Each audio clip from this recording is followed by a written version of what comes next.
Okay, friends, I think we must get going. I know that some more people will join us, but for the sake of time, and we want to finish as close as possible to 12 o'clock or just after 12. What I'm going to do now is I'm going to just do a short word of welcome and some basic logistics. And then I will hand over to Peter Grove, who's the chair of the Western Cape Ecumenical Network, to do the formal welcoming. Just from my side, some logistics, Peter. There's some, I think you know where the restrooms are, it's just behind us.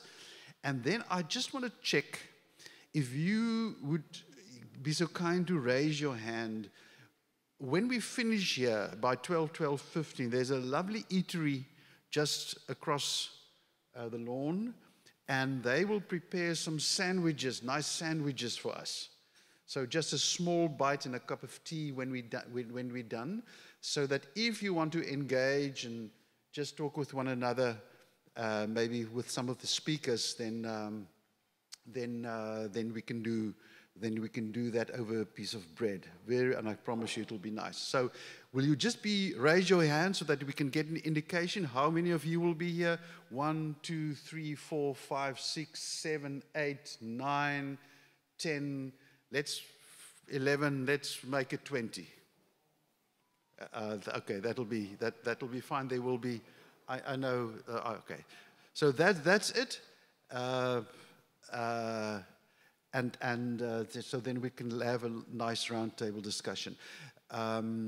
Before I hand over, we've got people streaming, but you will invite them, and then we've got the people from our media office, Runelda and Dia here, and some more friends joining us, and from I presume Kailicha or wherever. We're not going to introduce everybody now, but with this, over to you, Peter, and enjoy the day. Thank you. Morning, brothers and sisters. Good morning. Friends, you know, you remind me of my congregants. When we start the service, they will sit far at the back, even though the front part is almost empty. So, Gregory and your colleague there, please come closer. Let's just have a more integrated gathering here, sitting together.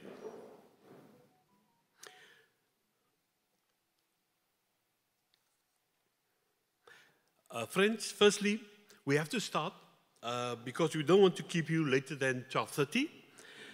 But firstly, thank you very much to Stellenberg for hosting us. We wanted to have this particular gathering at Andrew Murray, Brown, but our arrangements didn't work out exactly, and so we shifted it here, and they were gracious to accommodate us today. Secondly, church leaders and representatives from the churches and the different parties, you that are present here, academics, thank you very much for making time to be with us.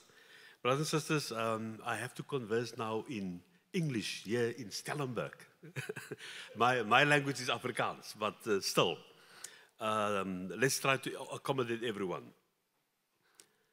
So thank you very much for your presence and making time for this, which is a very, very important development. Everyone, the commentators say that we are entering probably the most critical period after 1994, this coming election, and especially afterwards in 2029. So all of us have to put in the energy and the reflection necessary to consider what is happening and ask ourselves about the role and the place of the church in this whole matter. Unfortunately, so many, I can assure you, friends, from the colored and black community side, many ministers are often overwhelmed by work. And so they don't always have the time to really get involved and drive processes that are necessary in our country. We have to deal with that. If we do not invest the necessary time in the representation of our country politically, we will be in very, very big trouble very soon. And as you know, we are already to some extent. To our speakers, thank you very much, colleagues, for your presence. Reverend Derek Marco, he worked in the IEC for many years, and he will introduce the logistics of the elections. I think it's Professor Owen Schwaller, is that correct? Doctor, Professor? He will give us an overview of the manifestos of the biggest parties. That will stimulate very interesting discussions. And then, of course, we also invited Dr. Ruben Richards, who is, at the moment, representing his particular viewpoint and movement in the Stellenberg, Ruben? Stellenberg. We felt that we need an independent that will speak from his particular angle and perspective and look at the development in the country. And then, in the second part, we will then, as church leaders, reflect a little bit on what is happening. So, thank you very much to everyone. Bram has already said we will try to keep you not later than 12:30. So, dear friends, let us just bow our heads and then we will start. Heavenly Father, you have given us this day, and we thank you, Lord, for your wonderful provision that is always abundant and enough. Every day we experience that you guide us and you inspire us. And Lord, we are often amazed by how you carry your church through very dire situations. We had so many hopes for this country, South Africa, and still, Father, we cannot abandon it because you are present. But Lord, we are deeply disappointed about the developments over the last couple of years, especially amongst the ruling party. And Father, we cannot avoid the challenges that we must face and begin to deal with. And I pray that you will empower your church to be able to make a critical, very critical input on the developments, and that you will use, Lord, employ the resources of your church and your spirit through the church to be able to influence the direction of our country. Father, help us to understand our proper role and not to turn away from the challenges, the tasks that we must face. Hemelse Vader, baie dankie dat u vir ons hierdie nuwe dag gegee het. Elke dag van krag en gesondheid en die liefde van ons families, Here, is 'n enorme voorreg. En ek bid, Vader, dat u verheerlik sal word in alles wat ons doen en dink en begeer en nastrewe. Dankie vir hierdie ruimte wat ons vandag kan gebruik en elkeen wat hier teenwoordig is. In Jesus naam met danksegging. Amen. So, lieve vriende, dear friends, I have the program in front of me. I hope it's not yet on the screen. Let us kick off.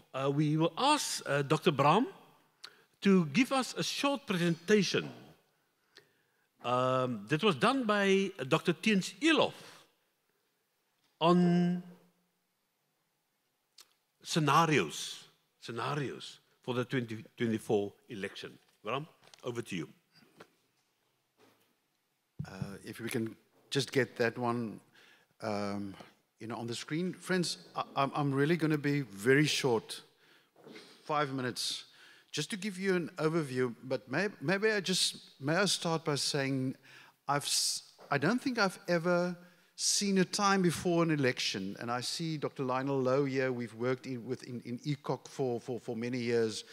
I don't think I've seen a time in history when everything was so volatile, in flux, uncertainty. Even the predictions is really, really very uncertain. So we're not going to try and give you a final answer.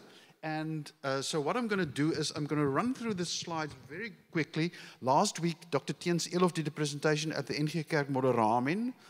I've reduced it, and the time frame, I'm not going to go into the time frame for the elections. Maybe, Derek, you will touch on it. So I'm not going to go there. Points of departure, and this is a very important one for this discussion this morning. We're not pro or against any political party. So as a church, we want to clarify that. But we're in search of a political order that will serve the interest of all South Africans the best. Very important to say this. And I think being the church, it's an important one. There are so many organizations going around, Social Justice Assembly, Kagiso Trust, My Vote Counts, Defend Our Democracy, Convergence for SA. You see the list. Just to confirm, I've never seen so much action before an election in all my years since 1994. When we look at scenarios, it's very uncertain. The polls, the predictions, when we come to the ANC, gives us anything between 38 and 52%. So it's a 14% uncertainty. The DA, anything between 18 and 32. The EFF, 12, 18. But what we see, a divided ANC and a rural ANC, and some other questions. I'm not going to go into the detail. We can discuss this afterwards. Deans gave 4 scenarios. The one is the ANC less than 50%, but above 47%. And there are different permutations. Then they pick up a coalition with the smaller parties and just go on as before. ANC below 45, but above 40%. Then a coalition with the IFP, maybe even the EFF comes into play. There's an interesting one. ANC below 45%, maybe a government of national unity. But friends, let me confirm again, it's all very uncertainty. And then below 40%, either a grand coalition with the DA, or the ANC below 35, then current opposition coalition forms a new government. But even that will be difficult. It's going to be, so just to confirm, an uneasy landscape that we're looking up. We look into the local elections, maybe that's the more important one, 26. And when we started with Convergence for SA, we said, maybe we must not be fixed at the 24 elections. It's almost the journey beyond 2024. And going into the local elections in 2026, currently we're looking at a real possibility that the ANC will lose all the metros by 2026. Now you can just figure out the real possibilities if we see the trend that we see at the moment, and then obviously scenarios for the 2029. And I'm not going to, for the sake of time, not going to go into the details. Almost like a 3-phase transition. ANC loses Gauteng, KZN, and Western Cape this round. It's a real possibility, even in coalitions. 2026, all the metros. And then 2029, then we probably, there's a possibility that we will have a real new government. The role of civil society, and I'm almost done. Not party political, keep all parties accountable. Many NGOs, but unfortunately not enough synergy. 1 million new voters already registered, which is Barling, Tulian, all the work that they've done. Voter education, voter turnout, and election monitoring. What can the church do? I just want to give this picture, and I'm almost done, Peter, and then we will get back at the end and close the circle. We must create awareness. Wherever we go, we must create awareness. And I'm so glad that we've got the media here, and you will send out just to say, we're not party political, but this is a kairos moment for the church and the country. So how do we create this sense of awareness? The second one, the physical assistance on the voting day. Move people, elderly people, people not interested. Not everyone can jump into a car and just go to a polling station. So the physical, help people with value-driven decision-making. Some good sermons on how to make a value-driven decision. Value-driven, vote according to your conscience. Vote according to your conscience and not your interest. And then prayer for the elections, prayer for safe elections, prayer for peaceful elections. We already see people being killed all over the country, shot, KZN. So it could become very complicated. And then election monitors, I think maybe, Derek, you will get to it.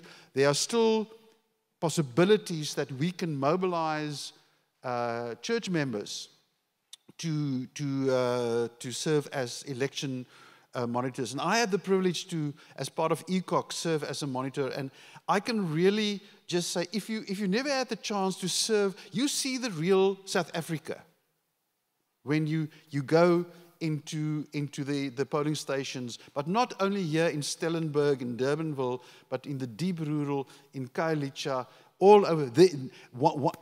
In a day like that, you get a snapshot. If you go to Mitchell's Plain and Khayelitsha and Stellenberg, of the real South Africa and the incredible diversity of South Africa. So, can an election be stolen? My violent picture, yes. They do it through constitutional change, not likely in South Africa. They do it through bullying, and I've seen it with my own eyes in Zimbabwe. And they actually steal the ballots. They put ballots in boxes, and I've seen it with my own eyes. Alan Busak and I, we were in Zimbabwe just after that election, and I saw with my own eyes a building where the votes were lying in boxes for 3 months until they concocted a result, which gave Mugabe another round. So it happens. So, and that's it. Just to, I'm done. Just to give you some sense of where we are, what we're busy with, what is at stake, and like I said, it's an interesting time that we're in. Thank you, Peter. The reason why I spoke first was to give the speakers an indication of how quick it can be. So.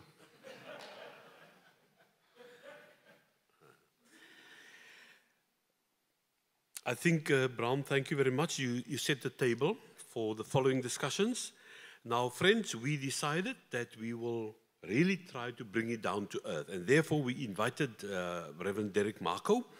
Now, Derek is a minister of URSA, but he is really an outstanding person in that he's the one person that I know of that worked in Africa in the field of election monitoring and support.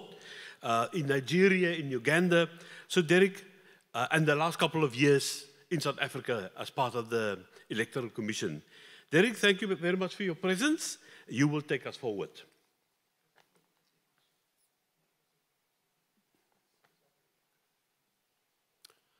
Thank you. Good morning, everybody. Bram set the tone, but I will try and stick to my slides. And it's really discussion points and preliminary comments that I'm making this morning. I think we're trying to capture what has happened, and we're also trying to look at what is going to happen moving forward. So it's preliminary comments that is being made. And I cover a few things. Some of it you covered now under what I call context. And he said, I can move it myself.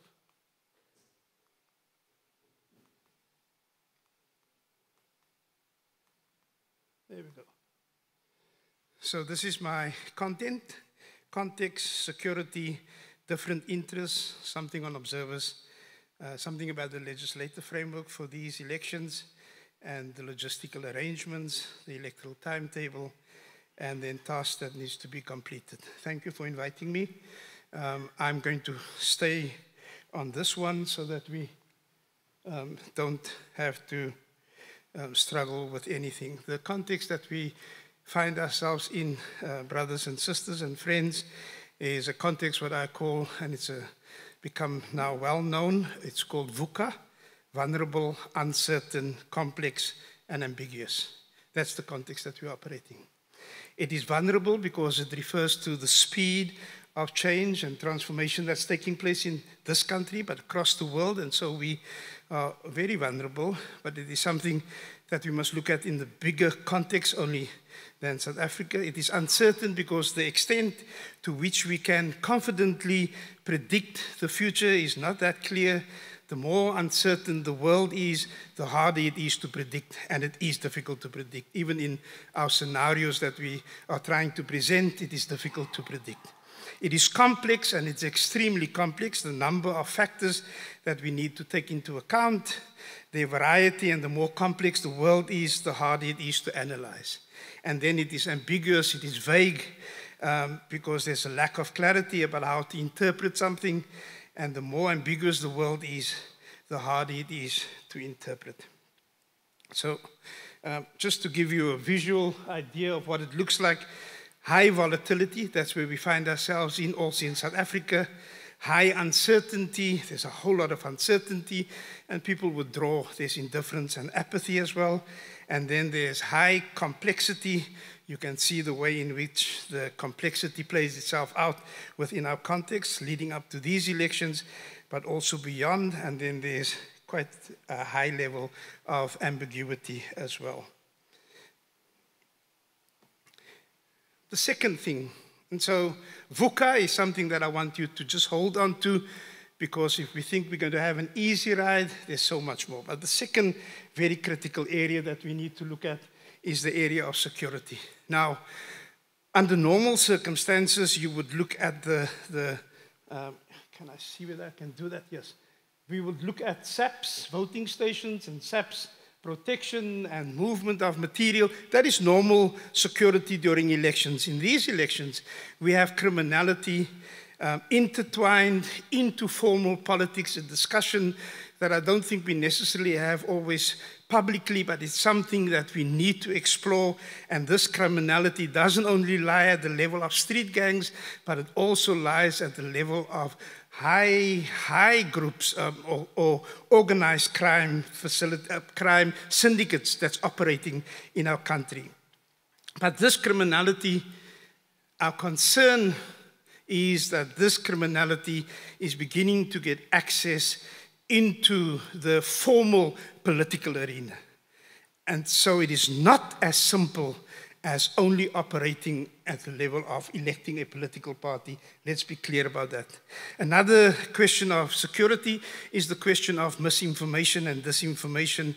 The social media sends out different kinds of messages. We know how people can be mobilized, and we know how deceptive information can be when we're sending out half-truths. And so a second level of security, and I think institutions that have systems in place that can actually track social media things and so on, it is important that we begin to develop and build that out in a much more particular way. Destabilization, when the results are released, there are party threats and there are voices coming out. We don't know how deep that level of threat is, but we do know there is the capacity to mobilize people, mobilize voters, but also mobilize what we would traditionally call the lumpen proletariat, and just get them to move and destabilize the situation. So, and then there's the cyber tampering. I tested this with the Electoral Commission,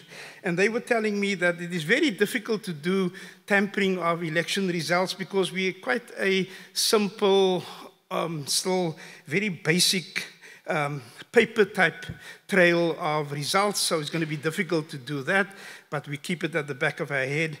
And then we have SAPs that must do the voting station, SAPs that must protect the security material. Community volatility is always present, and we know that as a result of community volatility, people don't go to the voting stations. You can't in Hanover Park and in Manenberg, if you live in this side of the road and you don't live on that side, one gang controls this side, another gang controls that side, and if you're on that side, you can't get to the voting station on the other side.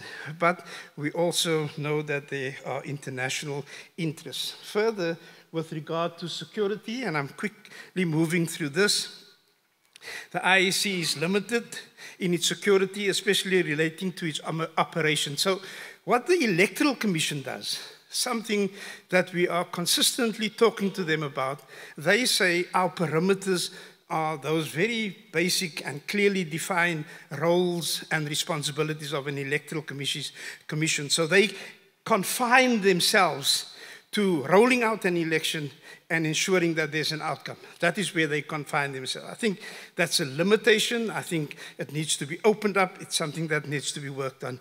And so the basis of their security principle is the code of conduct for different stakeholders, and that is out there. And we use that to engage political parties, and they use that to engage others as well. SAP's responsibility is also limited, because SAP simply says, while the Electoral Commission works on the inside perimeters, SAPS primarily works on the outside perimeters, and they don't necessarily focus on these deeper issues, and it's something that I think needs to be looked at. One of the limitations, I think, beyond SAPS and the Electoral Commission is the importance and the presence of civil society groups in tracking and monitoring and engaging. ECOC is an example of that, where they actually engage with different groups and individuals and parties. And something that we need to think of as the church is to say, what do we do in terms of this level of engagement, so that there's another level of sensibility in the electoral process itself. I'm just going to run through this, but I want to say, you touched on it, but there are different interests. Just within civil society, I call it fragmentation. I've never seen civil society as fragmented as it is now. It is fragmented under different interest groups and also sources of income and sources and streams of resources. So there are economic interests driven by corporate business, it is there. The political interests overlapping these economic interests, it is there. The new liberal capitalist-driven interest, it is there and it's in our face. And while these interests can be placed in a broader rubric or context, I separate it because it provides an awareness of the games being played. Brothers and sisters and friends, there's a deeper set of games being played that is not about do we vote and what is the result, but how we attain power, and it is playing itself at a big but a deep level. And my concern, again, right at the bottom, should be how this fundamentally go against the grain of unity. And if we as church is very serious about the notion of unity, which is a biblical concept, then we need to ask, how do we break those racial divisions and how we bring together? I sat in one meeting where I said, I don't feel welcome in that space, simply because that space was defined by a certain group and it was defined by a particular interest. And I say this to you as church leaders today, we need to be so conscious of the divisions and the fragmentation and the breaking of unity and the destruction of what we would have called and what we were at some time still calling racialism. It's no longer there. And so something quickly on observers before I get to the timetable. Observers presents and they provide trust. They provide confidence. They provide security. And if you were there in 1994 and you were at the polling stations, then you know when there were citizens, observers with their little jackets and their little sweaters, then I trusted the process and people were calm. Irrespective of the reports that's going to be written, some of them also tweaked depending on the interest that we want to follow. The observer's first and primary role is to provide trust, confidence, and also provide a certain level of security to people coming to the voter station. If I see you there, I know it is okay, and I can be part of that process. And that's why the call for us to observe this process is so critical, so that we can provide that level of trust and confidence. And I want us, as the more affluent communities, to think about how you integrate your resources, not only money, people resources, into the activities in our different communities as well. It's going to be a critical discussion over this period of time. We need one another's presence in this electoral process. I'm going to step off observers because it's something that I think we're going to talk about in the future again. And I want to say simply that the legislative framework The legislative framework for these elections are, again, South Africa is signatory to many international conventions promoting democracy and human rights. It's there. The IEC, or the Electoral Commission, is one of the Chapter 9 state institutions and supporting constitutional democracy, and it is there. There is the establishment and the governing principles of these Chapter 9 institutions, and there are some of them that we have in front of us. And these institutions are independent. I was on behalf of an organization, I was in Zimbabwe now, in these elections. And when I looked at the Electoral Commission, I said, they are on paper, they are in control, but they weren't in charge. Or they were in charge, but they weren't in control. Everything was in place. But when you actually saw how this thing unfolded, then the Electoral Commission actually stepped out of the space. People were there, but they weren't managing that process in a way that you could say the Electoral Commission was independent. So 2023 elections in Zimbabwe was a failure because the Electoral Commission couldn't operate as an independent institution. The same with the DRC, December 2023, another collapse of our electoral process.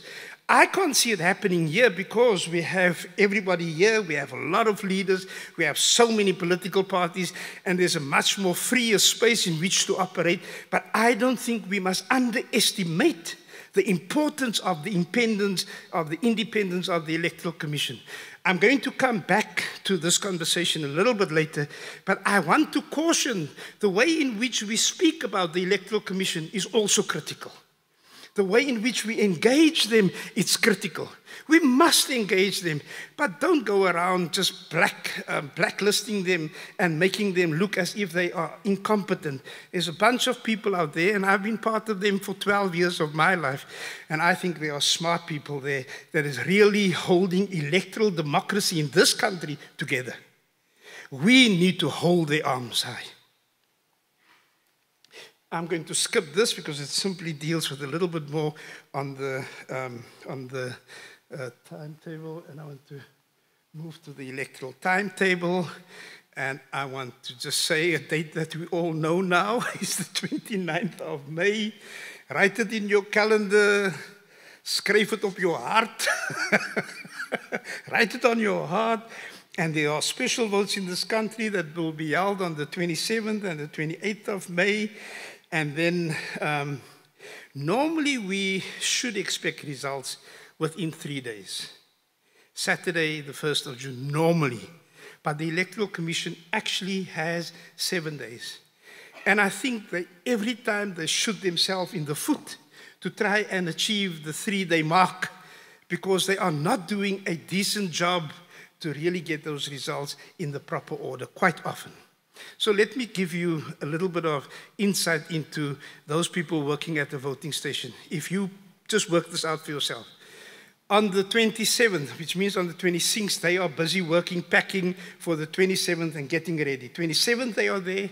The 28th, they are there from 8, I think, to 5. The 29th, they are there from 7, which means they must be there at 5 o'clock. And they work through till 9 o'clock, and then calculate this. From 9 o'clock, they must start counting.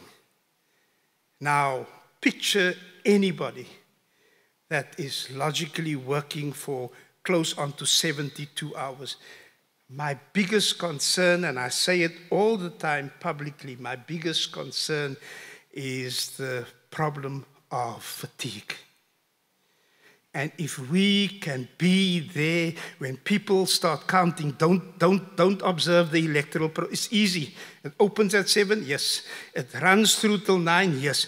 But be there when you see those people falling apart, and they see them literally falling apart. I leave it with you, something that you want to discuss, because as soon as those 8, 10 people fall apart, those political parties have sent in fresh people. Then they create so much chaos in a voting station. So this is the timetable, dear friends, brothers and sisters. This is the timetable. Why isn't, I'm pressing the wrong one. There we go.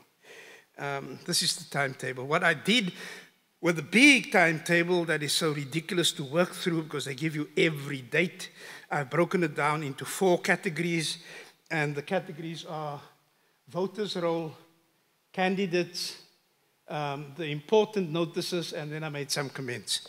On the voters' roll, if you go all the way down to March the 12th, which is tomorrow, then the roll will be certified. That roll that is certified tomorrow will be the voters' roll that will be used for this election. So tomorrow, the 12th of March, the voters' roll is closed. Opportunity was given to do objections, to review the objections, and today they do the reviewing and the final review of objections, and they inform people, and tomorrow the voters' roll will be closed. So whatever voters' roll is out tomorrow, that is the certified copy with which we work. I want to say something about the voters' roll because in 2019 we had 26-point-something million people on the voters' roll. I just checked again this morning. In 2024, we only have 27 million plus. What does it mean? We have a voters' roll with all the hard work that went into it of less than 70% of voting age population.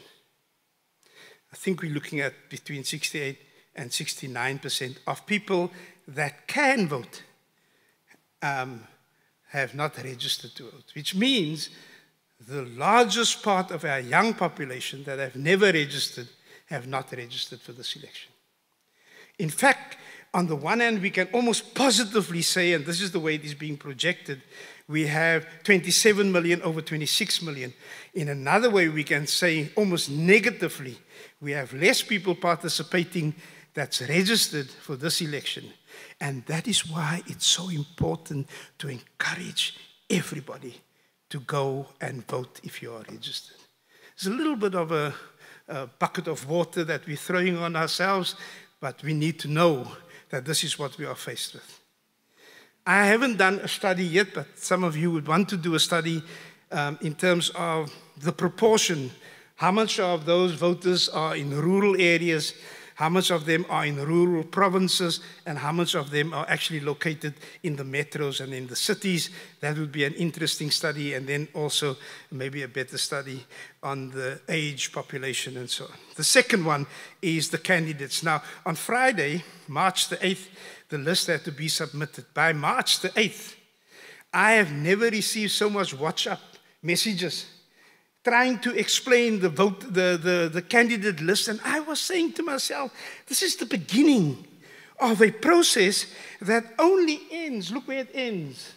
It ends there on the 12th of April. On the 12th of April, a month from now, after cleaning and sorting itself out, there will be clearly defined candidate lists and people will receive certificates. Colleagues, don't let us run with half-truths. Don't let us interpret. Don't let us try and deal with the situation almost before it is done. If you want to engage, you can engage. If you want to raise issues, you can raise issues. You have the time. Make use of the time. Don't walk around and start condemning just for the sake of sounding smart. So I want to say that candidates, the whole process is the 8th of March, the submission of lists that has taken place. On the 18th of March, the Electoral Commission will inform parties that they are not compliant or they are non-compliant, which means they need to submit certain things. On the 22nd of March, there will be multiple lists and that must be sorted and those lists must be revised by the 25th of March.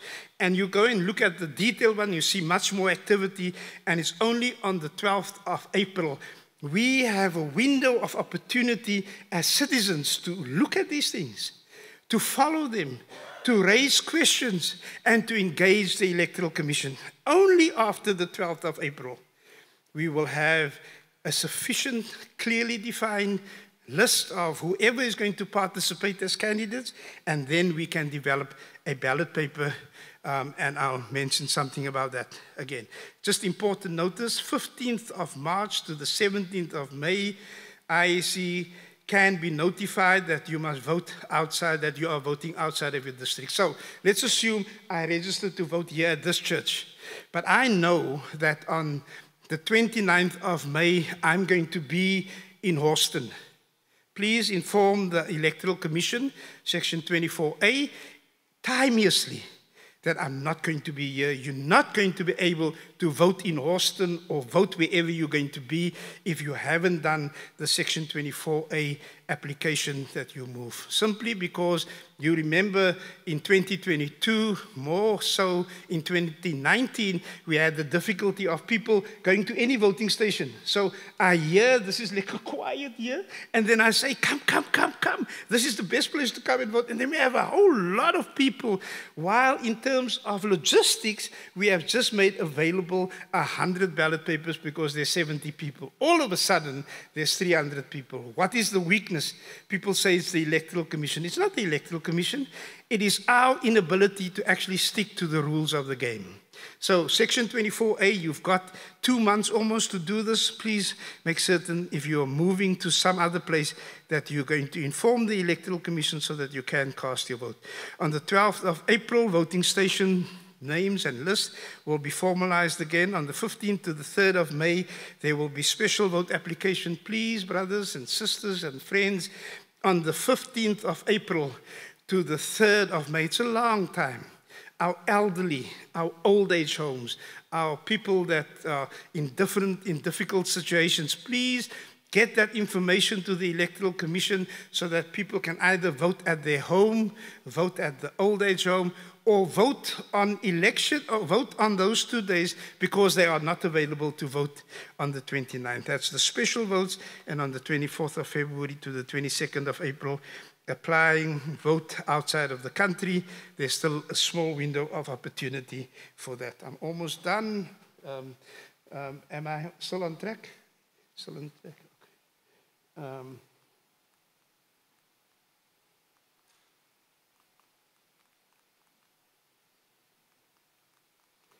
Battery has gone here. There we go. So in my closing remarks, voters' roll stands at 27 million. I've mentioned that already. There are 300 parties that are registered, but they, as far as I can understand, issues of signatures, issues of money and payment will give us an indication of who are the parties that will contest. So it's definitely not going to be 300 parties. It's going to be much less. My biggest concern when everybody was talking about 300 is how the ballot paper is going to look. But it seems as if it's going to be much less, and so just the natural thing of you're not getting enough signatures or you don't have enough cash to make certain that you can participate. Independents, there are not that many up until now, but also they will also be placed under these constraints, and we hope that more of them can participate as well. I want to say this last point: recklessness with which people deal with information must be avoided. The playing field has been leveled, but make sure that information that you share with others is correct, and even make certain that that information that we have can build and inspire instead of creating collapse of certain things. Numbers of people voting on foreign soil, there's less than 50,000 people, but they were telling me that if 50,000 people actually cast a vote in one place for one person or one party, then you will get one seat. So, you know, the emphasis that we place on our foreign voter vis-a-vis the emphasis that we must place on our local constituencies mustn't be unbalanced. So please make certain about that, especially if we are casting votes or traveling out there. Observers internationally hasn't shown any real interest up until now, so we have all of these groups locally that are operating. There are some foreign missions that indicated that they want to participate in the polls, but they're not observers. SADC and the AU will be invited to participate, but I know that even that groups are so limited in terms of numbers the final result is also very limited. Then just something very quickly on the ballots. You're going to have a national list. So there's going to be one national list, and that national list has 200 seats that you can vote for, and that's for the political parties, the same like our old previous list of 400 participants, 400 seats. So the national list has now been split. There's a national list and you vote for parties. And then there's a regional list, another 200. So it's 200 plus 200 and you vote for parties on this one and for independents. So independents can also participate in the national legislature through that election. And then you have your provincial list in the Western Cape. We have 42 people in the provincial legislature and it goes all the way up to 80. Depending on those numbers, you can participate. They did give us an indication, and I think that was one of the cases that was in court, that there will be a recalculation of votes and seats, and the votes that went to an independent will not be carried over to somebody else. So that is taken out of the equation. So we don't have to worry if somebody got 100,000 votes, what happens to the other 50,000 that falls away. And then, yeah, those are the other things that is important that I thought I will just mention. And then citizens' approach. I think we need to ask again the questions, colleagues, friends, how do we find these solutions? Because I think the church plays a critical role and has a critical voice with regard to independence, fairness, honesty, decency. We need to find solutions, how we can get our brothers and sisters and friends and the society to participate in these elections. It's important. How do we deal with matters and continue? And this is the other thing. How do we provide hope? Not only outside of this formal political space, but within this political space, we need to provide hope and direction. We must work harder. We need to build the nation again. And we need to achieve this and avoid fragmentation, which is deepening and creating further separation. We need to start challenging our politicians. We need to get them into spaces. And observers need to play a fundamental role as well. We can't only have 23,000 voting stations and only 500 or 2,000 or 3,000 observers. The presence of an observer, like I said, provides trust and confidence and security. We need to build that whole space for observers to participate and people to have confidence. I think I ran through most of the things that I wanted to. We can probably pick up the other stuff in the discussion. Thank you.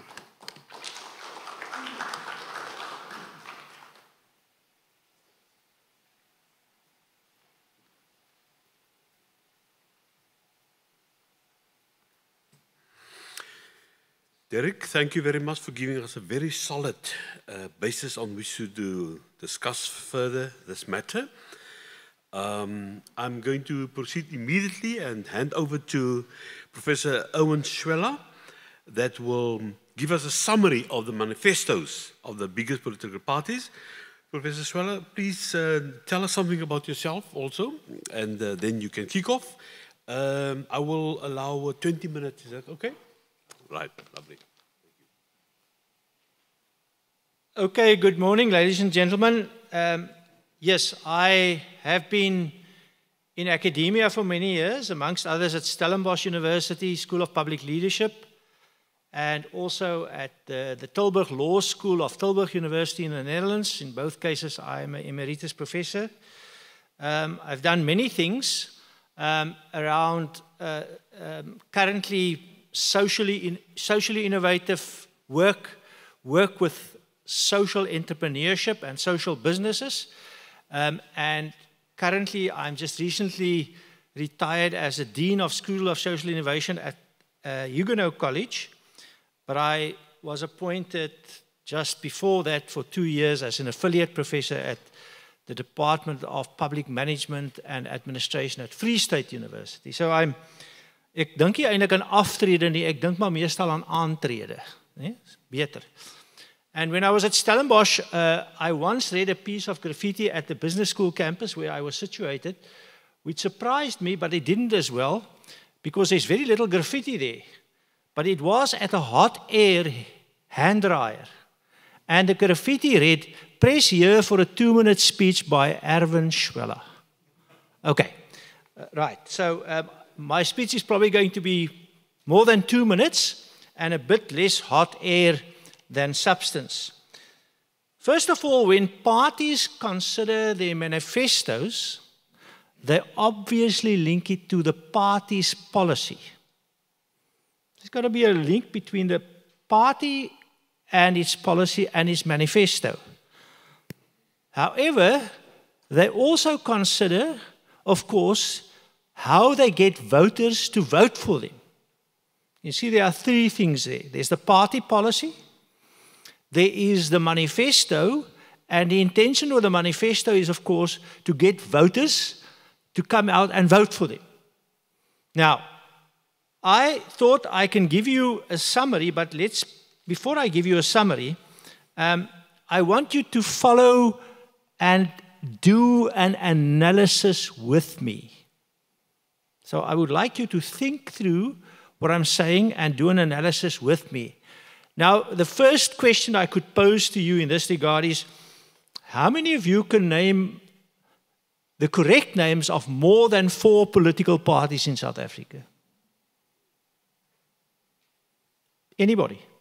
So that's good. There's somebody who's willing to volunteer to do that.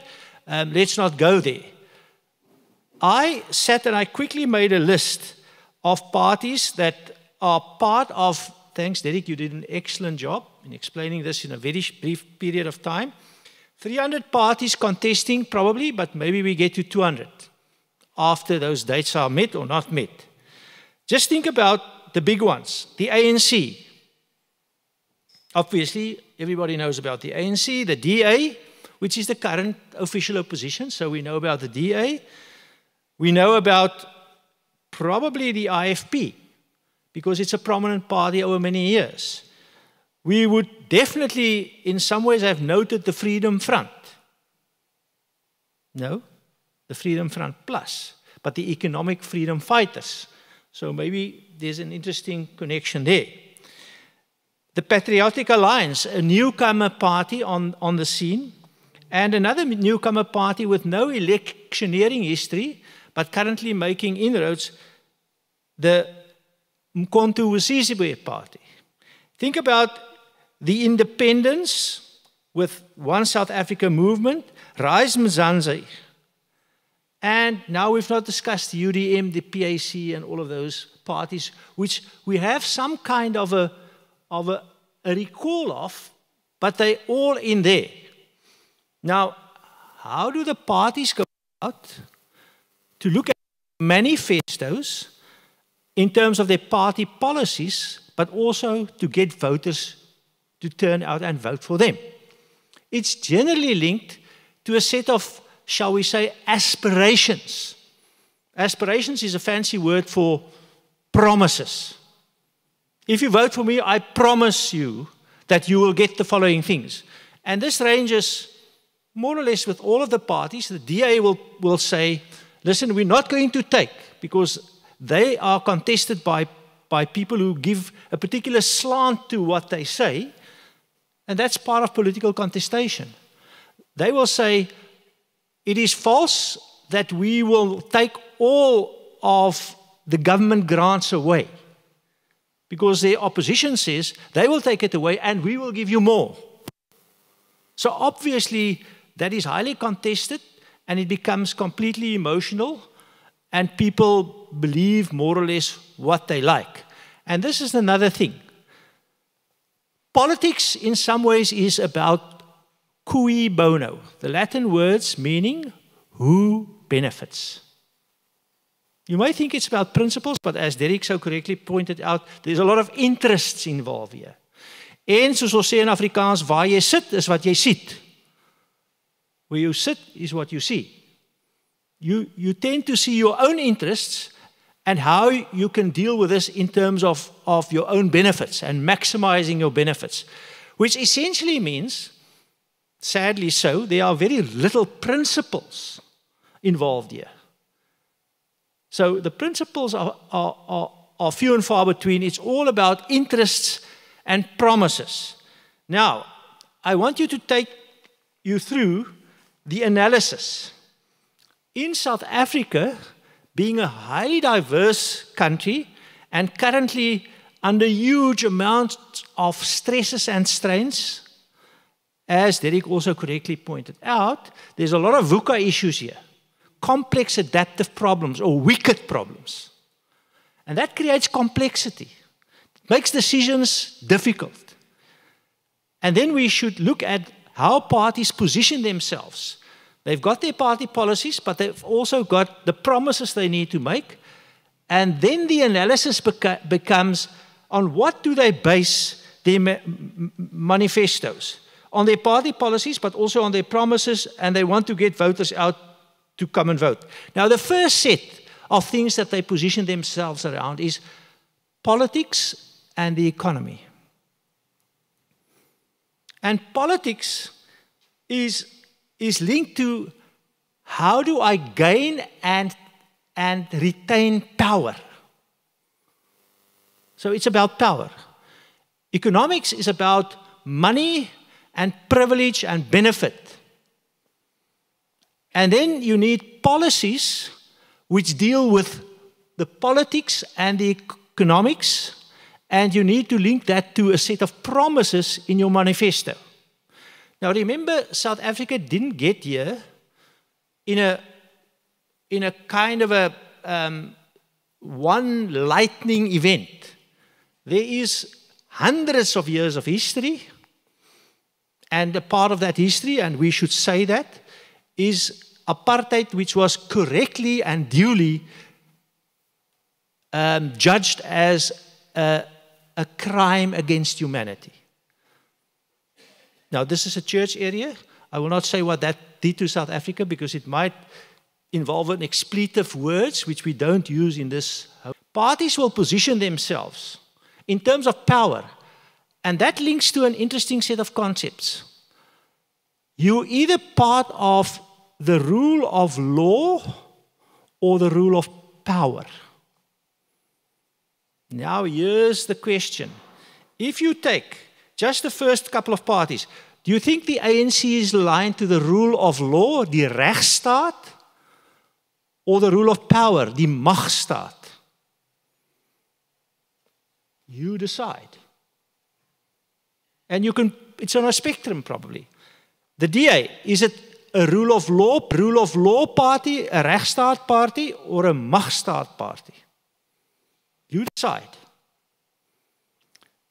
What you can say is, a party, and let's take the economic freedom fighters. Do you think they're a rule of law party or a rule of power party? And that will then play out in how they judge and how they write their manifestos. If they are a rule of law party and you decide, you will see in their manifestos that they're for the separation of powers. They give an important role to the courts. They will look at the independent institutions of our democracy and say, like Derek did, support these people. Don't malign them. The rule of power parties will not go there. They will criticize the judges. They would want to change the constitution. They would want to change the independence of the judges. They would in actual fact ascribe to the judges preferably not any forms of objectivity, but ascribe to them some interest base. So those are in the manifestos. Inevitably, you will see in the EFF manifesto, for example, there's a strong criticism of the judicial system. And what does that indicate in terms of where they see their interests are? They probably position themselves towards the rule of power rather than the rule of law. And other parties do it differently, and you can take any one of these parties and in actual fact position them, and you will see it in their manifestos. In some ways, you can start to predict their manifestos on the basis of where they are positioned in terms of these very important issues. A second issue in the politics and governance side is linked to the matters of whether they believe in more people's autonomy in a decentralized, devolutionary state. In other words, more power to the people essentially, but linked to the spheres of government. More to local government, less to central government. More to community-based organization and less to central government. And if they are very interested in centralizing, then it's probably because they want to have power, in a certain sense, concentrated in the hands of a centralized group of people, so that they can use it, hopefully in the interest of all of the people, but often in a corrupt state. It turns out that they use it in actual fact to beneficiate another powerful elite. And you can go and have a look at how they act and what they do in that sense. The centralists do not want to devolve power. They want to keep it to themselves because it serves their corrupt purposes. They will even profess to be against corruption, but what happens in the reality is different from what they say. So those are two dimensions. I can think of many more. As an analyst, I think of many, and I have to do the analysis in a sophisticated way, but these are trends. Do you think, for example, the patriotic, oh yes, there's another part of the politics. It is about whether they are more nationalist, in other words, serving a particular interest of a particular group, or whether they are more inclusive and, shall we say, in that sense, more broad-based. Now, if you take the EFF, are they nationalists, or are they broad-based and inclusive? What will be in their political manifesto is forms of saying, we are about this group and we only look after this group. And essentially they will say, we are against those groups and we won't look after them. So they profess to be universalistic, but they are nationalistic in their core. And now you can ask where does the Patriotic Alliance fit in there? Where does the MK party fit in there? And if you go one step further, it's not only about excluding or including particular groups. We still have, can you believe it, the Population Registration Act. If I could, I would scrap it tomorrow. But there it is. So now you go beyond the old labels that we gave people. What was it? Black, and then black African, and then colored, and then Asian, and then white. You go to tribalism. So you say, I am, first of all, Africanist, and then secondly, if I'm MK, in my manifesto, I will probably try to work in something which works with the region of KwaZulu-Natal. And in the political system, it's also whether you are tolerant of the other. So you can watch what the manifesto says in promises is very different from what the real interests are and the dynamic that plays out in getting voters to vote for you. Take the economics quickly.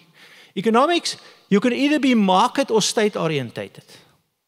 By the way, Inkatha Freedom Party is an interesting party because they would, in political terms, have a strong base in a particular province, and that we have seen, and they would have an interest in mobilizing, in this case, Zulu-speaking constituents. On the other hand, they are strong on federalism. They have always been a federal party, saying that we want more power for the province. In that sense, they are probably close to the Freedom Front Plus. So there are interesting kind of shades of gray here. Economics, market or state. And once again, you can go and look at these particular parties. In the manifestos are, for example, the EFF, the ANC, and probably I would say MK, you would find much more state-oriented promises. The state will take away land from some people. even preferably without compensation, change the constitution, no rule of law, and will then in some ways redistribute that. So that is a strong state-based approach because people will not freely give up their land. So you need the state to legislate for it, and if you don't do it, they will force you to do it. So it involves a very strong state-based approach, which inevitably then runs in many ways against the idea of tolerance and liberalism and the rule of law. So, you know, there's a lot of confounding issues here. So it's either state or market. And it's either redistribute or growth. So the political parties that are strong state-orientated with a sense of we don't necessarily work with the rule of law, we work with the rule of power. If we get a majority, then we will go for the opportunity to take from and give to. Therefore, not necessarily growth, but redistribution. It's just the logic. Now, we must be very careful that we say that that is wrong, because it's very easy to, where you sit is what you see, to then be critical of that. But if you are affluent, like I am, then there are certain things that you prefer in terms of the political economy. And then Derek made one critical remark about one particular ideology, and maybe we could have the debate because I don't necessarily agree with him, but he was somewhat critical about the new liberal agenda. Now, I'm fairly critical about, shall I say, corrupt redistribution. We can have a difference of opinion on that, but there will be different political parties catering for those things, and you must make your choices. There's always this idea about also whether you have a socio-cultural link to your party policies and therefore your manifesto. So if, for example, you have a kind of an exclusive nationalism, and whether that involves something like some form of I listened very carefully because I did an analysis on SABC 1 TV about the PAC's manifesto, which of course comes from the tradition of Pan-Africanism.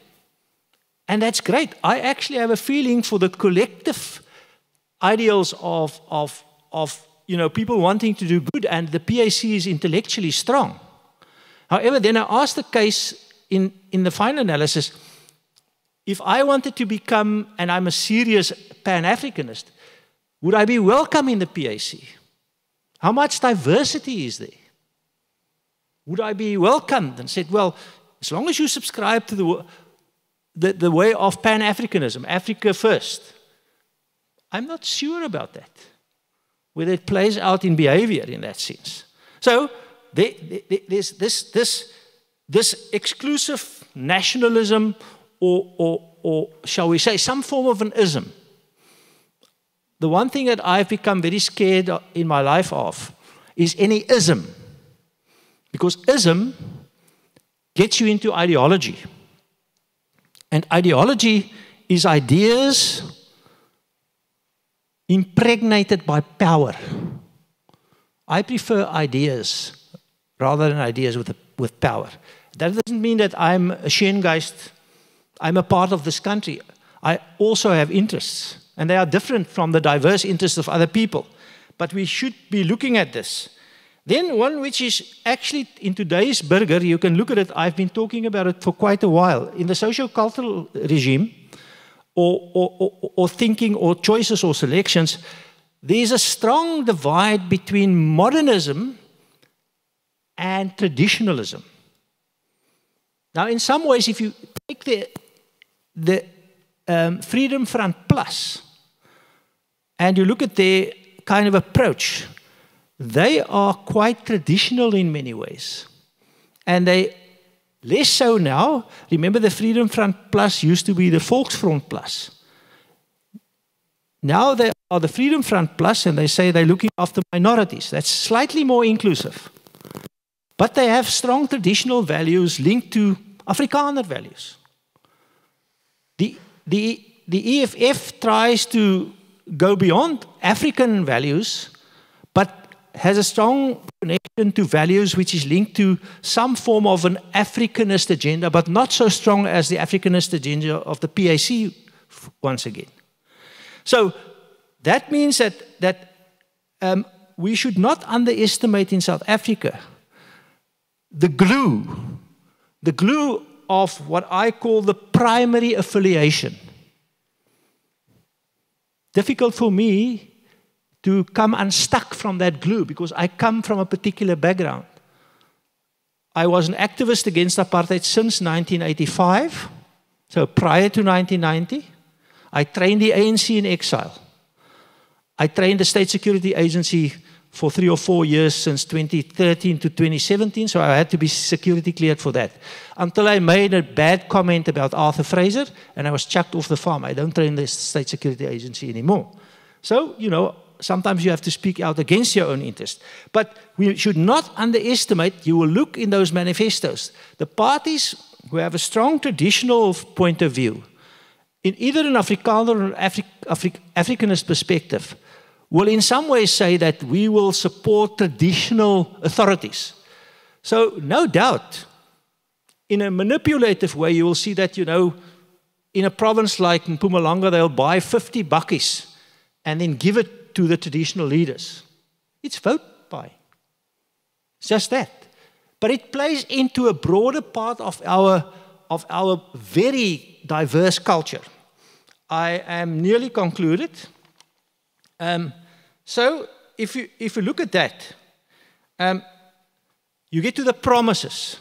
Now, what the parties do is they then go with their party preferences, their party policies, plus looking at their view of the political economy, the role of the state, views of traditionalism versus modernism, but then there are also certain current realities which they need to speak to.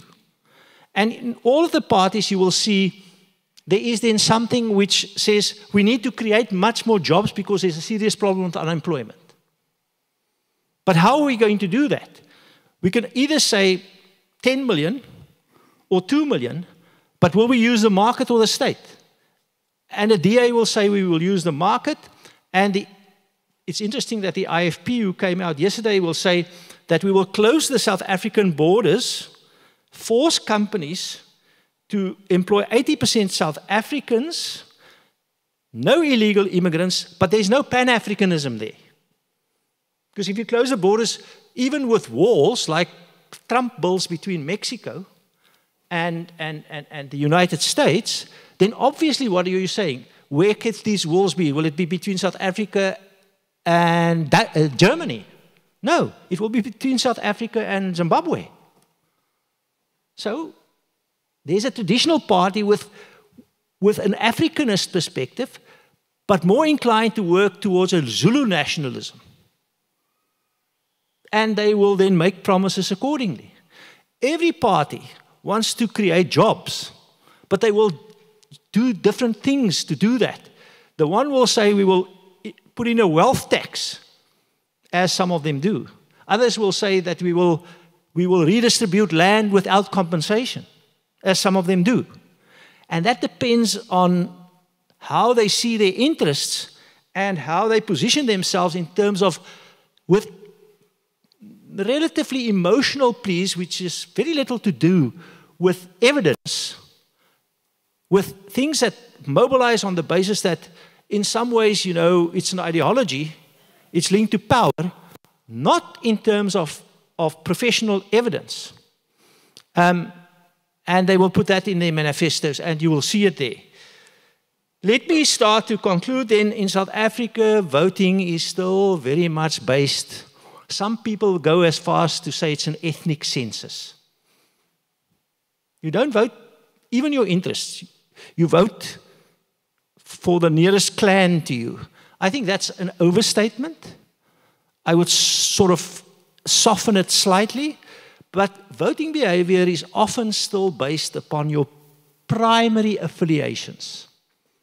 The language you speak, the interests you have, the family that you hang out with or the friends, the place where you go to church, the place where you go to a pub or a shebeen. It's your primary affiliations. That determines your voting behavior.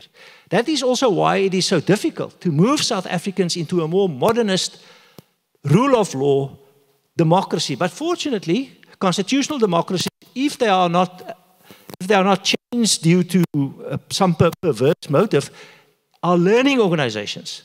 Therefore, we need to go into Braam's second and more elections. We must learn to work with coalitions. Otherwise, it's not going to happen naturally. So we mostly vote our primary affiliations. How many of you have been convinced in the last 15 or 20 years to vote for another party than the one you initially voted for? And I assume you're a fairly modernist group of people. What I then think, finally, and in conclusion, is what must the church do? Now, I'm not a theologian, and I would have loved to be a theologian because I think any form of systematized knowledge and thinking is great. And I think theologians have a great contribution to make to understanding the world from a particular perspective. I'm trained in law, sociology, public administration, governance. That's my. So I often say I'm only religious because I'm so sinful. And then the theologians say to me, that's not such a bad theology. So, okay, I should be all right on that one. Point is, if I had to give churches and faith-based organizations, and this includes interdenominational, and I would also say interfaith-based approaches, because we should, you can sing your own songs, hymns in this church on a Monday, on a Sunday, or sometimes on a Saturday. But on Monday, you must work in South Africa as a South African and connect to South Africans of all backgrounds. And I see the particular, shall we say, credo of this congregation is over boundaries, oor grense. Okay, so that's important. Church advice. We should not support any party which explicitly excludes and divides. For me, it's as easy as that. If you tell me that you are only for these people, as a faith-based believer, that's not my faith. I'm only for all. Apartheid was slegs vir blankes. Our democracy should be slegs vir almal. And if parties make that division, if they create that division, irrespective of all of the things they want to give you and promise you, I think the church should say, if you divide, you're not part of us. We should cherish cohesion and confront division. I didn't give you all of the party political promises in their particular manifestos, but maybe you've got an improved understanding now of the political dynamics, how decisions are made, and why they are made. And I conclude with a saying, remember I said, who benefits? There's also an American political scientist who said that party politics and government is about who gets what, when, how, and why. And essentially, it is dividing the spoils of government. And in South Africa, it's even more so given our particular context. Complex, VUCA. Thank you very much.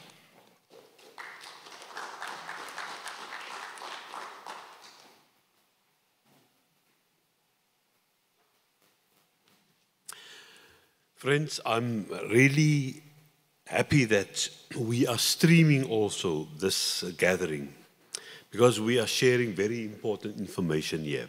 Thank you very much to our speakers so far that have really set a basis and a tone for us to engage this particular matter. Unfortunately, we are not such a big group, but we trust that this message will go much wider than only here. Let's take a break for 10 minutes for coffee or tea or something, and then we will be back. 22, quarter to, we'll be back and we will start with Dr. Ruben.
If you can take your seats, please.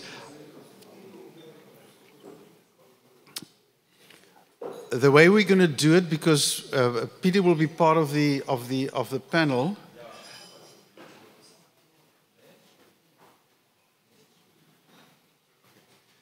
So let me allow. I'm going to call him to come forward, Dr. Ruben Richards. Ruben is a fascinating person. I'm going to put it to you just like it is. I met him a couple of years ago, and we discussed his first book. Bullets or Ballads? Bullets or Ballads? He did his doctorate in Old Testament. He was the secretary of the Truth and Reconciliation Commission with Archbishop Tutu. Then he moved into the corporate world. And then after a while, he bought a farm in the Stellenberg, Klein Willem area and started an independent movement called Stellenberg First. And he became the first independent mayor of South Africa. So he's into politics, but he's independent into politics. So I want to really welcome him. And we've asked him a simple question, and he said he's going to do it very shortly to respond to what we've heard. What do we do this morning? So, Ruben, thank you so much for coming over to us, and over to you. Thank you, Bram. You can say you're independent, but there's no such thing as independence. If you're married, you know it doesn't work. Okay, I'm going to put my timer on. Nou weet ek hoe dit werk. Okay, daar gaat hy. So, good morning. I think it's still good morning to all of you in the audience, and certainly good morning to those who are watching on screen. To rectify Bram just a little bit, I think I'm just an ordinary citizen of South Africa that believes that I can make a small contribution to improving our society. I have been blessed, and I acknowledge this, spiritually speaking, I have been blessed by God with a series of gifts and talents and skills, much like all of us. Perhaps just my toolbox has got a few more tools in it than yours. I get to do all sorts of interesting things, as Bram has mentioned. Let me focus on the task at hand. I am currently the executive mayor of the Stellenberg municipality. I'm the head of a group of people who will call ourselves Stellenberg Eerste.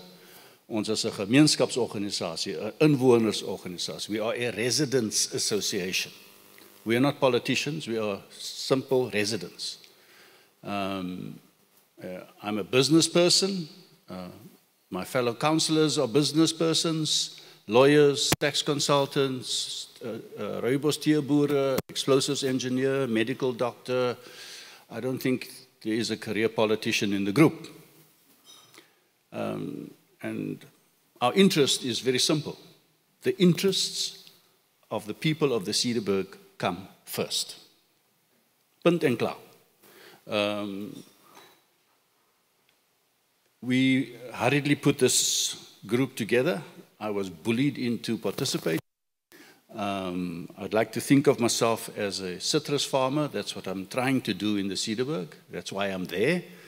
I didn't go to the Stellenberg to become the mayor. I went there for business reasons to try and make money. Nou verloor ek geld, want ek is nou betrokke in hierdie plaaslike regering goedes. But be that as it may, for my input today, I'd like to make three broad statements, perhaps three conceptual hooks, if you want to use that language. And perhaps I must take my brille out just in case I get lost. But the first is that prescription without diagnosis is malpractice. Let me repeat. Prescription without diagnosis is malpractice. And if we're talking about the manifestos, which is kind of a prescription, if you will, without proper diagnosis, you qualify to be struck off the roll. It's a very, very serious matter. And Derek was careful to point out that we need to be sober when we look at processes in the same way that Schwellert did. So, what is the prescription that people are wanting you to buy into? And my suggestion is get a second opinion. Get a second opinion. It's a good practice. Don't believe everything that you are told. The second, so that's the first conceptual look, and if we have time, we can come back and unpack it. The second is that in South Africa, I want to redefine the term social compact. My definition of social compact is what is the agreement that we have reached amongst each other as to how we will live together? The short answer is we agreed we would live in a thing and a system called democracy, where it's a one person, one vote in a unified South Africa. Very simple. Those are the rules. That's the agreement that we've made with each other through our leaders, through CODESA and other things. So the question is, what is the greatest risk to that vision, that ideal? And here's my second expression.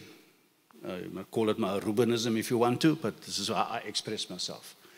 So the greatest risk, in my view, to democracy is that we have too many people with too little to lose. We have too many people with too little to lose. You've got to have, in business language, you've got to have skin in the game if you want to do a good business deal. You can't be an innocent or passive bystander. You must know if I don't get involved here, I'm going to either lose or I'm going to win. There's got to be some skin in the game. And right there, I think, is the first disconnect. What does democracy presuppose? It presupposes that the citizens of the country are its shareholders. I want to use business language because I want to demonstrate the disconnect. If you're a shareholder, you understand that you're expecting dividends. You're expecting a return on your investment. And so what shareholders do is that they appoint a team of executives to run the business, to run the company. And in this instance, given the analogy, every 5 years, you get an opportunity to assess and then to either change your board of directors or to confirm that they've done a good job and they must carry on ruling the country, or in this instance, the company. Well, using that analogy, the current board of directors, also known as the African National Congress, have done enormously well because they've been elected back into office consistently over a period of 25 years for their performance. And you can't fault that. And those are just the facts. And Bram's already getting uncomfortable in his chair. Well, Bram, you can't argue against me because those are the rules of the game. You get to use your ballot and not the bullet, which is the title of my book that you refer to, every 5 years. It's 5 or 4, 5 now. To choose a board of directors based on their performance. This time around, I think the board of directors should be a little nervous because their lack of performance is now quite public. And I speak from a municipality point of view. We were summoned as mayors, we were summoned by the Minister of Water Affairs to a conference in Johannesburg in January this year. And he lambasted us in front of everybody, told us to get up, stand up, talk about being on the red carpet. And why? What is the context? Well, the context is that more than 70% of the municipalities are not providing water of a good quality to the citizens of the country. Let me just let that sink in for a minute. Now, it's particularly relevant for me in the area where I'm the mayor. We're dependent on borehole water. Jy pomp die water uit die grond uit, jy moet hom skoonmaak en dan vir jou mense gee. Here you've got dams and things that provide you with water. But imagine that 70% of your water provision is substandard. That's just one example. So when we decided to compete in the local elections, we said, we are a group of people who are ordinary residents.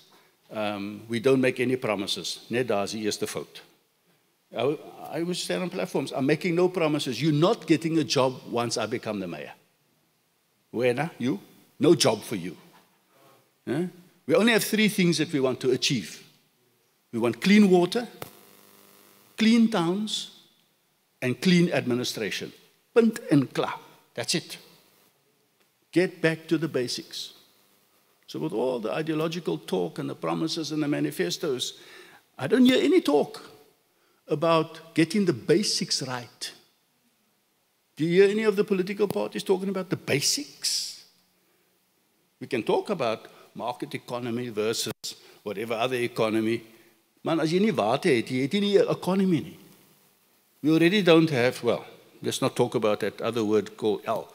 You know, we have difficult words in our body corporate. There's the N word, the C word, now it's the L word, load shedding. We don't talk load shedding. It's a disgrace. But we have become so accustomed to load shedding, like that frog syndrome, where you drown in your own mess because you don't realize that the environment in which you are finding yourself, which you find yourself, is changing and is toxic. So that's the second one. Look. Too many people with too little to lose. In other words, we need to build that middle section of society so they have skin in the game. Then the third comment, and with this I'm going to close, you get the government you deserve. Let me repeat it. You get the government you deserve. That's the name of this game. If you don't vote, don't tell me that you don't take responsibility for the outcome. Not voting or abstaining is a vote. And we're talking to church people here in the main. And so you have not just a spiritual responsibility, but a civic responsibility to exercise your vote. And I want to be, since it's church, Bram, I can take a little bit of liberties and say to you that if you don't vote, don't tell me that you're not happy with the government that's in power, because you have a chance to change it. That's number one. Number two, don't even try to justify to disengage as in what I'm not going to be involved.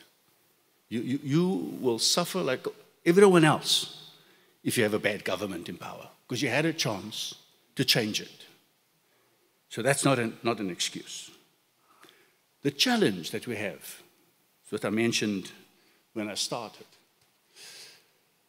Citizens of South Africa, you are the owners of this country, not the politicians. You, the ordinary citizen. Now let me help you a little bit, because I didn't grow up with a concept of being a shareholder. And right there is the first disconnect. You're asking people who have a mindset of being slaves to now have a mindset of an owner.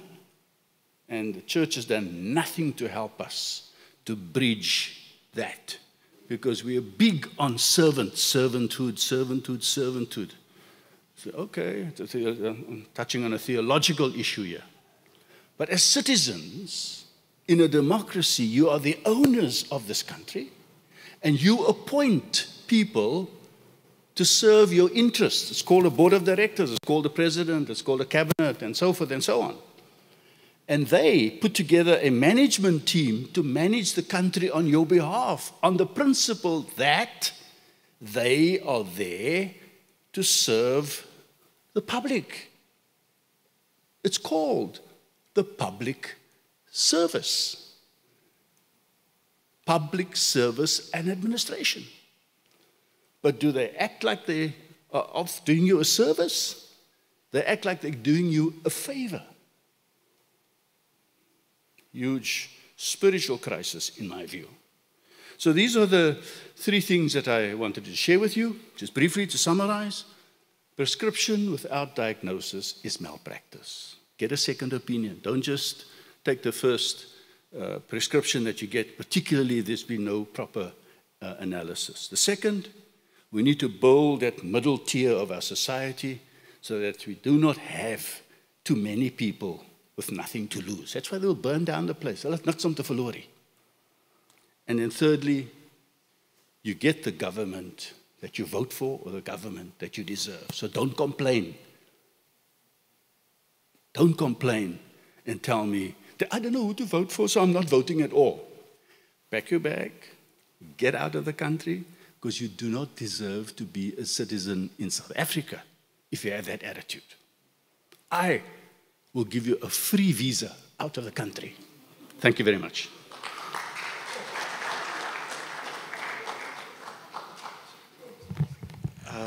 Thank you, Ruben. Spot on. Thank you. Thank you.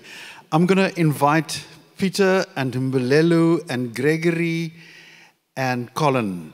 And we're not politically correct here because the lady who was supposed to be on the platform, she cancelled at the last moment, unforeseen circumstance. If you would come, and Ruben, don't go too far, so just stay there. If you will come to the stage, please. Greg, Mbulelo, Peter, and Colin. What I'm going to do is, before we had enough talking from up front, any remarks, questions from your side at this point in time? No speeches, short remarks, questions from your, before you go, you wanted, Lionel, you wanted to say three things. Yeah. Thanks very much, Bram. I'm going to pick up our granddaughter at 12:30 private. I wanted to say that the responsibility in our congregations for ministers and those who influence what happens are three things. Firstly, that we say to the members of the congregation, get out to vote on the 29th. It's the first thing. The second thing, we have to explain the three ballots so that people understand that. Because I think that's going to be a very confusing thing come the 29th. The three ballots, maybe Derek, make a note of that. I think we must just come back to, so it's go out and vote, explain the three ballots, and the third one was, you said there was a first one. What's the third one? Can you both explain the ballot and who is willing to be a monitor? Oh, the monitors, yes. Recruiting very, very monitors important, for very, the very 29th. important. I think those are three simple, straightforward things that every congregation should hear. And it won't take a lot of time in a service or immediately after pronouncing the benediction. If a minister can just ask people to sit down and cover those three things, it will take you 10 minutes and move on. Thank you. I thank you so much. Sorry, I have to go. Anyone else? Questions? Remarks? No one from the floor? Please, sir. Just your name and then question, remark. My name is... Yes. My name is Ngosekaya, the surname is Lala. It's just maybe a question and a remark. There hasn't been such a long list of political parties that are readying themselves to contest an election, like it is the case now. And it has been said by a number of speakers there. And my question that has always been lingering in my mind is that a bad thing? Is that really a bad thing? I have my own answers which may not necessarily be correct. I'm mindful of that. But I think that that's the question I want to pose, especially in the context of certain levels of dissatisfaction by the citizenry. I mean, a number of surveys had alluded to that there's a lot of dissatisfaction. Also, there's not been a complicated election like this one. For instance, if you are, I'm a pastor, but I just happen to understand a little bit or to have an interest a little bit on politics. If you are a political party that is not represented in parliament currently, even if you used to be represented, but this time you are not represented, you need to have a certain number of signatures of voters in order for you to be able to contest, 1, the national ballot, 2, the regional ballot, 3, the provincial ballot. All those goes with signatures and with a lot of money involved. For instance, if you want to contest only the Western Cape, you need to have signatures of 7,176 people. So alone, if you want to contest the national ballot, you need to have 13,800 signatures. And you need to have roughly 245,000 just for one ballot. If you want to contest everything, you need to have roughly more than 700,000. So it's a lot of money involved. It's a lot of administration involved. It's a lot of complicated stuff. Some of the complications, in my view, has been established or created by parties represented in parliament, because they don't want to lose power. That's my view. But back to my question, is a proliferation of so many parties rating themselves to contest these elections such a bad thing in a democratic space? Americans only have 2 parties, basically. That's bad? Well, thank you so much. Good morning, good afternoon. I would just like to ask, and in particular, Prof, coming out of lockdowns, etc., some of us were talking about the New World Order, which some see as a conspiracy theory, this globalist agenda.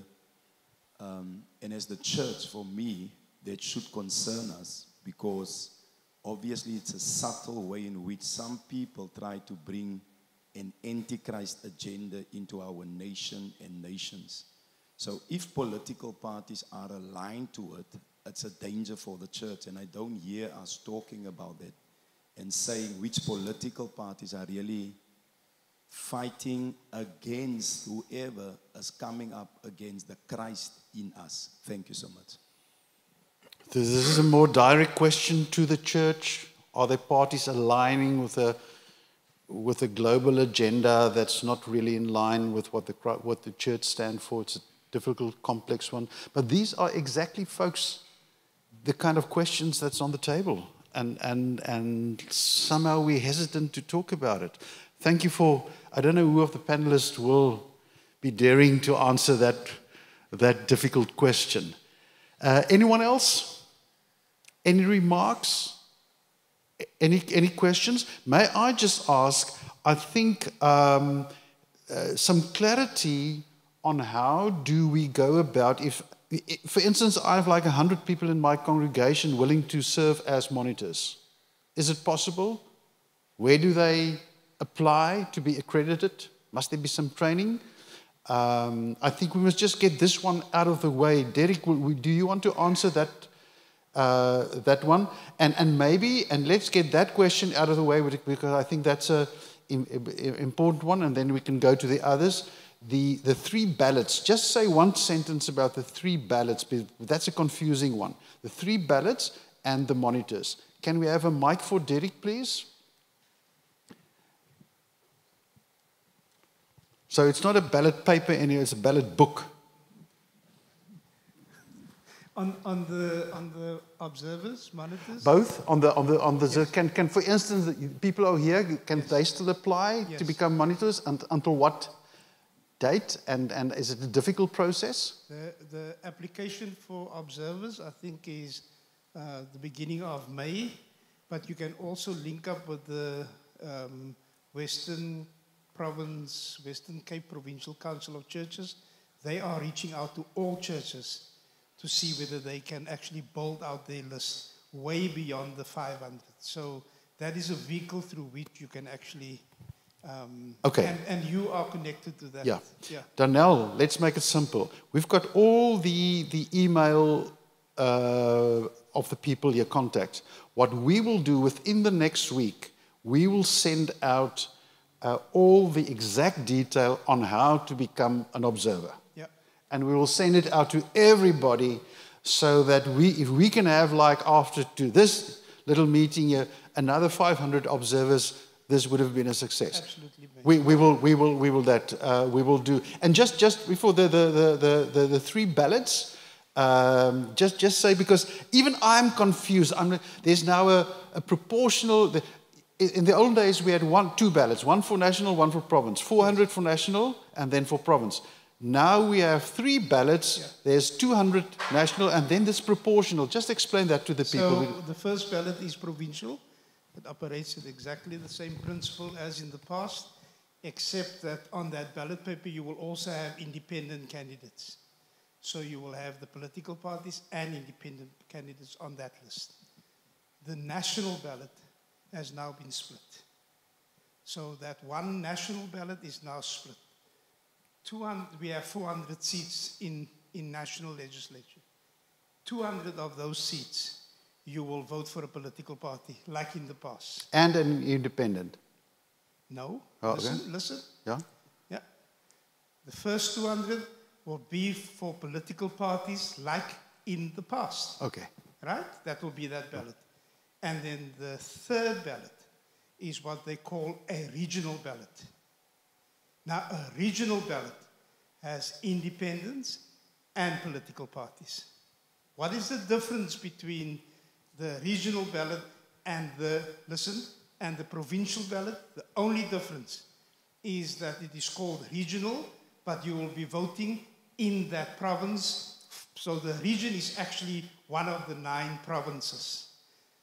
So you have 3 ballots. The one is the normal, 200. The second one is the normal, local, provincial. For the Western Cape, we will vote for 42 seats.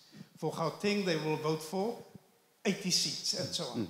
And then the third one is the second 200, and that provides independents with an opportunity to serve on the national legislature. There you will vote for an independent or for a party. A regional member, and then proportionally, that will add, make up the 200. It's still a complex one, I think, for ordinary people, to work it out. And maybe, Brad, you guys working with the radio, maybe you can invite some people to really explain it to the people, but this is and I think it's room for confusion. Absolutely room for confusion. People in the end, they will just go and bang, bang, bang, bang, bang, bang, and we don't know where you're going to end up. Right. Aaron, last one from you, and then we're going to move to the panelist here. Thank you, Bram. I just want to be sure I'm not very clear. Observers and the peacemakers like us as a church, pastors, we normally try to, where can we get, or is it different? Is one thing, if we can, because I'm talking about the peacemakers in the role of the church and the pastors. We want to participate, but I'm not sure observers, we are talking about everything on that. You please answer that one. So I think the observers are those large groups that will essentially be working on over that election days. Whereas your peacemakers will be smaller groups organized in different ways. Oscar Suwali and what is that called, that group? They have a large group that's operating ECOC is another group that's operating, and they are drawn into the work that is happening across the next 3 months. So you can then be deployed, trained, deployed, and operating. Remember, a monitor or a peace worker doesn't need the same accreditation as an observer. But we will send you all the detail. ECOC is under the patronship of the Archbishop Thabo Makgoba and Archbishop Stephen Brislin. It's a grouping of church and interfaith leaders. And in the olden days, they worked with parties. And so it's the Electoral Code of Conduct Observers Commission. So if you participate in this election, sign this document. Now you're going to conduct yourself in a very decent way. Okay? Behave yourself. The last couple of years, it has grown into a monitoring group also, but with limited capacity. And we will have meetings in the next couple of weeks. And I think the importance now is to say, how do we grow that grouping so that we have more monitors. But we will send you all the details.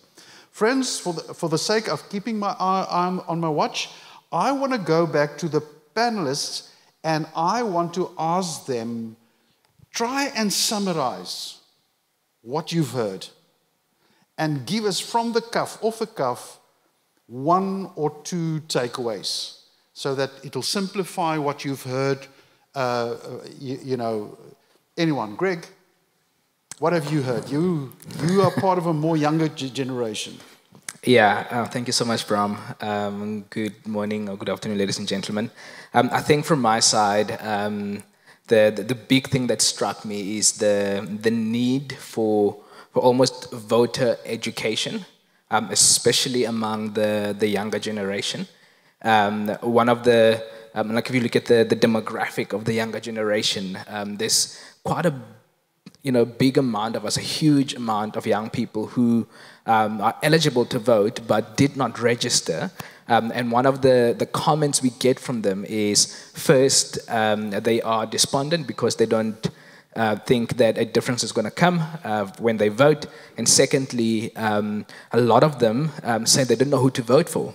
There's so many political parties out there that they feel like, they don't know who to vote for, so they'd rather abstain, which is, the wrong approach to take. So my take is, that we as a church, we've got a primary responsibility to, on a grassroots level, to educate our young people on the importance of voting and the impact of not voting, as well as information on the existing political parties. I think without being biased, giving them the relevant information and helping them make their own choice. But we need to put all the facts on the table. I think for me that is the big thing that we as a church need to really spend a lot of time on. Voter education, and it's sort of a nice term to use, but do we really understand the challenge in front of us? Peter. Colleagues, there are a number of elements that I have not heard in the presentations. My central question is, what should be the role of the church? Now, normally we wait until too late, and then we get bogged down into the details and the mechanisms of voting. And this is what is happening here. That is a very important task because ultimately we have to vote. But it doesn't answer the question, what is the role of the church? Let me mention 3 things that I think the church must always consider. 1, the church must not allow a fusion of church and state. It's very important. It's a macro issue, and you might say this is completely irrelevant or it's too general, but when the church gets bogged down in party politics, especially in terms of representation, then we will end up where the boundary that is necessary between the state, a democratic state, and the church is blurred. When that happens, the church will begin and very quickly start to lose its own rationale. Why it is a church, what its particular contribution should be. Second point, therefore, the church must always address two matters. One, what is the vision of the church for society? Now, in South Africa, I think our voice has become so muted that our country can say, this church doesn't have a vision for the society, because we've neglected that extremely. We need to formulate a vision. And in that vision, we have to be boundary crossing. For instance, Owen said, we cannot have a nationalist or an exclusivist position as a church. We have to reject politics that says we are here for the whites, or we are here for the blacks, or we are here for the coloreds. We have to adopt a vision that is inclusive. And that inclusive vision must cross boundaries. Now, there's two boundaries that I think we have to address. And unfortunately, friends, as we sit here, we are mostly middle-class people here. Some of you have great means, others have far less. I'm working in a congregation, amongst others, in Delft. There are times when my congregants tell me, Dominee, gaan huis toe. Dis nag. Jy kan nie in Delft rondry in die nag nie. It's too dangerous. When you have a divided society, and that division is no longer, for 30 years, not along the lines of black and white anymore. Some of you might not know that the biggest component of the middle class in South Africa today is not white, it is black. However, this divide is so deep that the middle class is forgetting what people are experiencing over there in Khayelitsha and in Delft and in Mitchell's Plain. Friends, when you have a normalized society, when things run relatively easy, although there's lots of complaints about corruption and whatever, but when the systems of society are still more or less intact, you will survive. But the day when the crisis comes, you will be in deep trouble. This country is heading towards that trouble because we don't have the visionary people in this country, it seems to me, that understands, or in the words of Ruben, we must have skin in the game. And the people on my side that I serve every day do not have enough. They barely know what will happen tomorrow and next week. In the meantime, the concentration of riches in South Africa is growing phenomenally. But we do not have the mechanisms to breach. As a church, we must create it. We can. We say we have the resources, the spiritual resources. We can breach it. Let me, I can say a lot more. Let me just say a last thing. And that is, as a church, our task, besides setting a vision and using that vision to criticize severely the shortcomings of a society, we have the moral basis to and stand and do it. But secondly, we have to cultivate the kind of people, the virtuous people, that will say, I will not take shortcuts. I will observe the necessity for the rule of law, for instance. I will exercise my rights in such a way that when people look at me and hear me, they will know there is someone that they can depend on, a virtuous person. That is the task of the church. That is where the energies of the church come from. But in South Africa, you know, when you have a situation where 3/4 of the people in civil service dip their hands in the kitty for themselves, and then they get away with it. You create a generalized situation of corruption, and that virtuousness is absent. Thank you, Peter. Colin, any remarks from your side? I think this has been a very valuable discourse that we've had through this morning in sharing and hearing from different people and insights that we've gained. And there are tremendous challenges facing not only us within the Christian church, but also within our community as a whole. If we look at the spectrums from where people are at, based on their economic status or their education, and so there's a lot that is needed. And ultimately, I think what Derek was saying was important, and I'll take this more from an evangelical point of view, is that prayer is needed, great amount of prayer is needed. And we haven't mentioned that the South African Council of Churches appointed, I think, the 5th of May as a prayer day for our Christian communities to be, actually in a sense for all communities, but for us as Christians, it's really important for us to be coming before God in prayer and to really be seeking the reality of God's face, not only for the education of voters, but also for the education of the choices we have to make based on the decisions that we are part of. Okay, are we looking at a values-driven decision?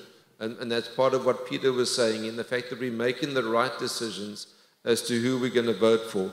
But also what this has brought out, and this is a bit what Ruben was saying, is that we live in a community, in a society, and I come from a congregation in Goodwood, and it's really, in a sense, a multicultural community made up of refugee status people, or people that have come and become nationals, foreign nationals within our country, from Malawi, from Cameroon, and also from the DRC. And none of them have the ability or the opportunity to vote, but we have a tremendous number of South Africans from all different cultures, and the foreign nationals know the dynamics of what happens in Africa in their own countries, and it's important for us to use those to challenge the South Africans to make the right choices. But we live in a community that there's a large disconnect, and I think that's something that struck me from what Ruben was saying, that people are quite apathetic about coming forward to not only vote,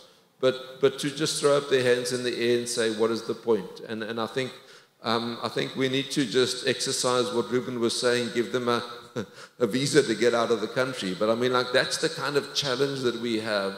And it's an urgency. Who knows where we will be after June this year, in terms of after the elections, where the country will be. Who knows where we will be in if we go back another 5 years in 2029. God knows where we're going to be. And are we active enough in terms of our prayer initiatives, in terms of our moving forward and educating people to make a difference, so that they are aware that they have this chance to vote, not only the young people, but the older people as well. And they're going to be even more confused, I think, when we talk about 3 sort of different choices to make.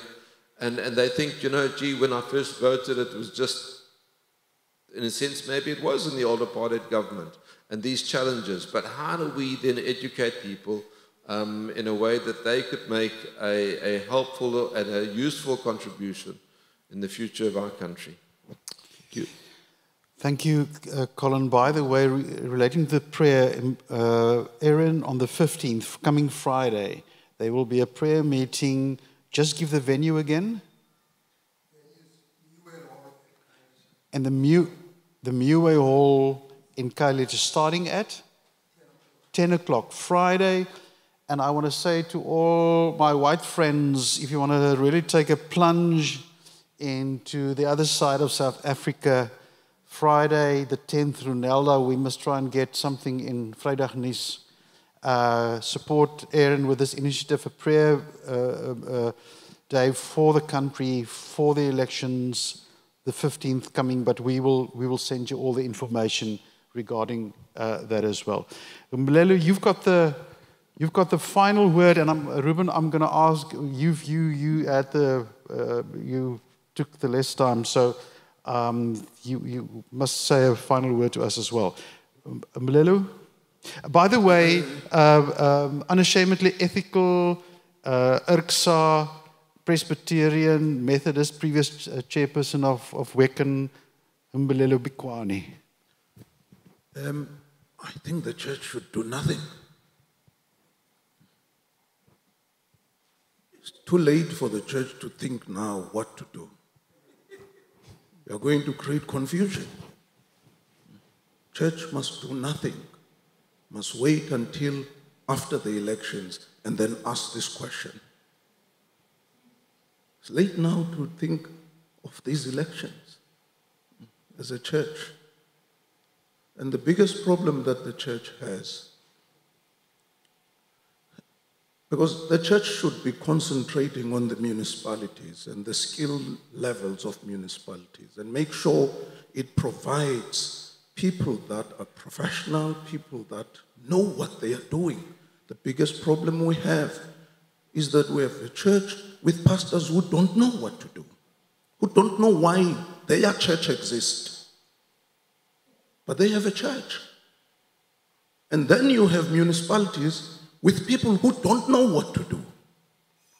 And if you have this combination, people who are not getting services are running to the church doesn't know what to do, doesn't know how to help them. And then we have all the problems that we have. The church must decide, do you want to be involved in the theology of mercy, or you want to be involved in the theology of justice? Theology of mercy is soup kitchens. And the theology of justice is to find out, why do we have to serve people soup kitchens? Why don't they have their own food? And the church is busy with the theology of mercy. And it believes it's doing something. I'm not suggesting it's not something. Yes, it is. But if that's the end of it, if that's your destination, you're doing nothing. You're doing nothing. You still need to think, how do I move to the theology of justice? Where I'm going to ask the question, if there are people sleeping in the street, I don't just organize a bed for them. I organize a bed and I ask, why are there people sleeping in the street? Who's responsible for this?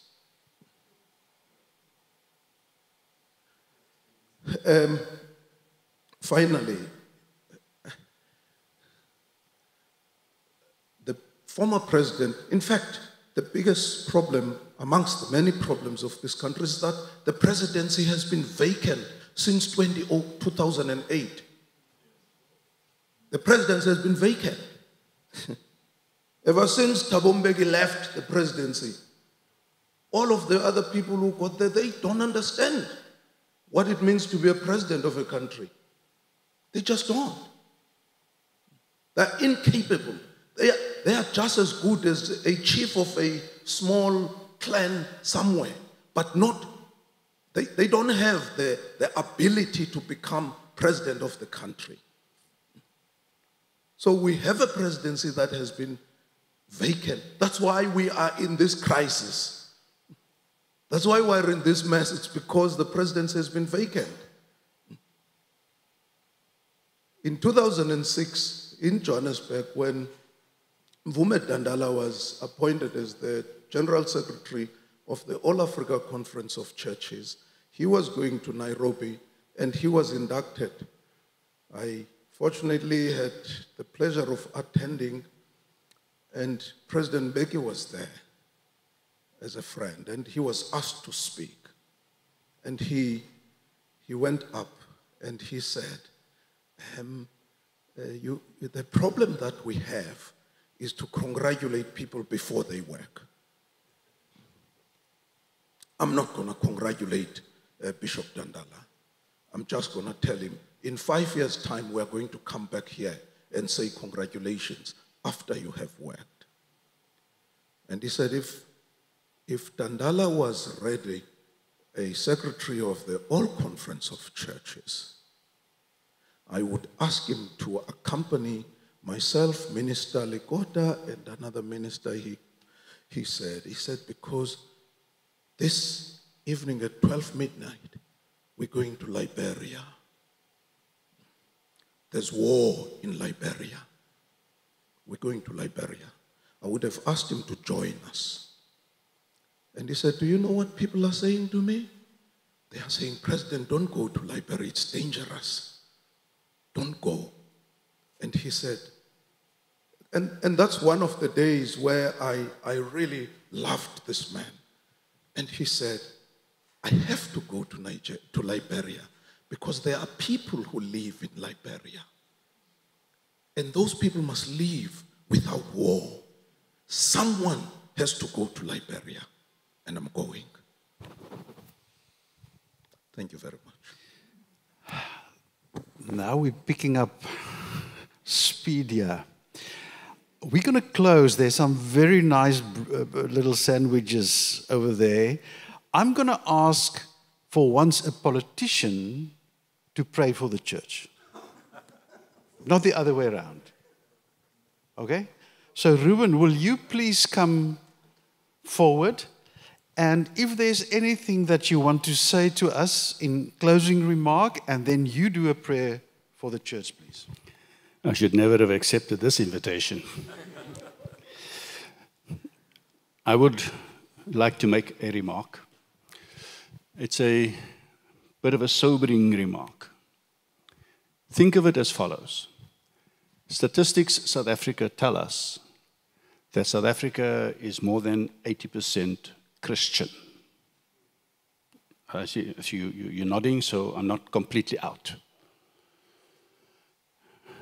So if we are a 80% Christian country, and the country is in the mess that it is in, at whose doorstep do we place this responsibility? I mention it because this is a gathering of church leaders here today. And Bram, perhaps you're being somewhat prophetic and maybe heretical by asking a politician to pray for the church. The background is that in my other life, I was also a church person. And I have a theological discussion with one of my local pastors there in the Cederberg. And I said to him, who carries the moral mantle, if that's a word, no? Of the nation? It cannot be a politician. And I'm shooting myself in the foot here because as much as I like to present myself as a community leader, because we have a community organization and not a political party, the reality is that we function in this political space. And so I've got to own the fact that I'm now a local politician. I'm the local mayor. And so as a local mayor, that is my plea to the faith community at large and the church in particular. And I'm going to make that plea in the form of a prayer, and with that I will close. Can I invite you to stand?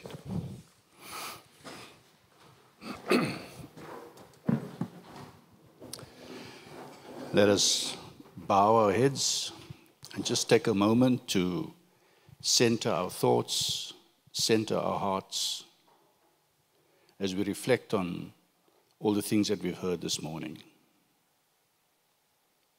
And allow me to say the following. Gracious and holy God, we bow before you this morning, this afternoon, with humble hearts, recognizing that all of us have fallen short of that which is required of us. Dear God, I pray for these leaders bowed in your presence this morning, that you will imbue them with the courage that they need to provide this nation with direction, to speak truth to power. In Jesus' name, amen. Thank you, friends. Thank you for your presence. Please grab yourself a sandwich or two and a cup of tea or whatever. Engage with one another, and may God bless you all. Thank you so much.